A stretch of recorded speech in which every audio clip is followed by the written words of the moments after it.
ஒரு அம்மா ஒரு குழந்தைய பெத்தெடுத்து அதை வளர்த்து அது கல்யாணம் பண்ணி வைக்கும்போது வரைக்கும் நீங்கள் சிறந்த தாய், நல்ல ஒரு குடும்பத்து பெண் அப்படின்னு இருக்கிற உங்களுடைய பேர் உங்கள் பிள்ளைக்கு கல்யாணம் ஆனதுக்கப்புறமா மருமகன் ஒருத்தி வந்த பிறகு டார்ச்சர் தர மாமியார், என் மாமியார் கொடுமை கொடுக்குறாங்க, என் மாமியார் இப்படி பண்ணுறாங்க அப்படி பண்ணுறாங்கன்னு எதுக்காக நீங்கள் பேர் எடுக்கிறீங்க? இது வரைக்கும் உங்கள் பிள்ளைக்கு நீங்கள் பண்ண தெரிஞ்ச எல்லாமே அடுத்ததாக உங்கள் மருமக வந்த பிறகு அவங்க பண்ணிட்டு போகிறாங்க. அந்த இடத்த நீங்கள் விட்டு கொடுக்க மாட்டீங்க. எதுக்காக விட்டு கொடுக்க மாட்டீங்க? 25 வருஷமாக உங்கள் புள்ளைய நல்லபடியாக வளர்த்து எல்லாமே செஞ்சு அதுக்கு அவங்களுக்கு என்ன தேவையோ அதை எல்லாம் பண்ணி நீங்கள் நல்ல அம்மா தானே பேர் எடுத்தீங்க.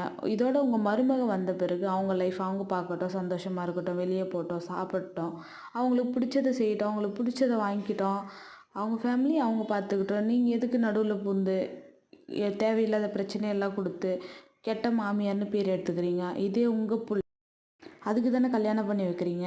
இப்போ உங்கள் புள்ள உங்கள் மருமகளாக கூட ஒரு பேரன் பேத்தி எடுத்து